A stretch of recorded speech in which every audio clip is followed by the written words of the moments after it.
Zadnja sobotna tekma je potekala v Stožicah, kjer je domača Olimpija pričakala nogometaše Krke. Letos je Krka že zagodla Ljubljančanom, na gostovanju v Novem mestu so izgubili in tokrat je Olimpija skušala popraviti vtis iz Novega mesta, ampak prva priložnost je pripadla Burgiču, odlična obramba bila to gostujočega vratarja Pelina. Potem tudi akcija Krke, streljal je Perič in izjemna obramba Aleksandra Šelige. V 17. minuti pa nova kombinacija Dolencev, poskušal je Fuček po odbiti žogi na koncu za malenkost mimo gola. No, potem pa vendarle gol in tekla je 20. minuta. Marin Perič se je sijajno znašel in s temle dobrim strelom odaleč premagal Šeligo za 0:1. Šok v Ljubljani, Olimpija se je znašla v rezultatskem zaostanku proti predzadnje uvrščeni Krki. Sliko smo že v drugem polčasu, sam pred vrati je bil Marin Perič, ki je imel še eno veliko priložnost, ampak Šeliga je bil spretnejši in žogo izbil v kot.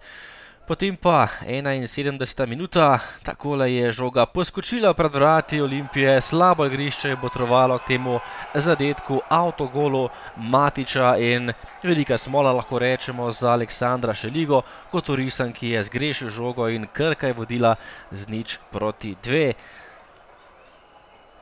Velika smola in nespretnost Ljubljančanov, do konca pa še en poskus Fučka daleč, potem še Perič in tole je bila velika priložnost za tretji gol, ampak Olimpija se je v tekmo uspela vrniti. Andraž Šporar je bil najspretnejši v skoku, po podaji po prostem strelu Omladiča je z glavo zadel za 1:2.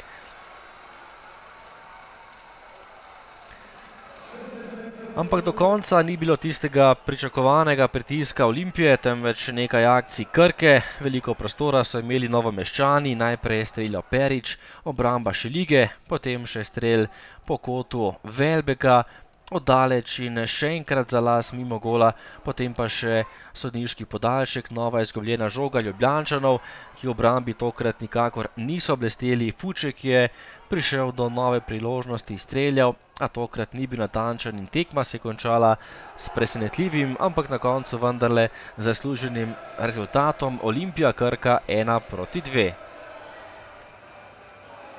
Začeli smo tekmo dobro, naredili smo si 3 100% priložnosti, nismo dali gola, na kar smo dobili gol iz proti napada. Drug polčas smo pa probali pritisniti, imeli šanse in po neumnosti dobili drugi gol, se vrnili na 2:1 in na koncu njim ratali prijeti do te pike. Mi smo vedeli, da bo tekma težka, da je Olimpija bila favorit. Imel sem občutek, da so nas tudi malo pred tekmo malo vseeno pocenili. Ne glede na to, da smo zadnje tekme mi odigrali odlično tudi proti Mariboru in proti Radomljam. Mi smo se pripravili temeljito na tekmo z Olimpijo. Vedeli smo, kje so njihove slabosti, kje so naše plusi. Mi smo te plusi izkoristili, predvsem proti napade. Imamo par hitrih, kvalitetnih igralcev in mislim, da se je danes to išlo.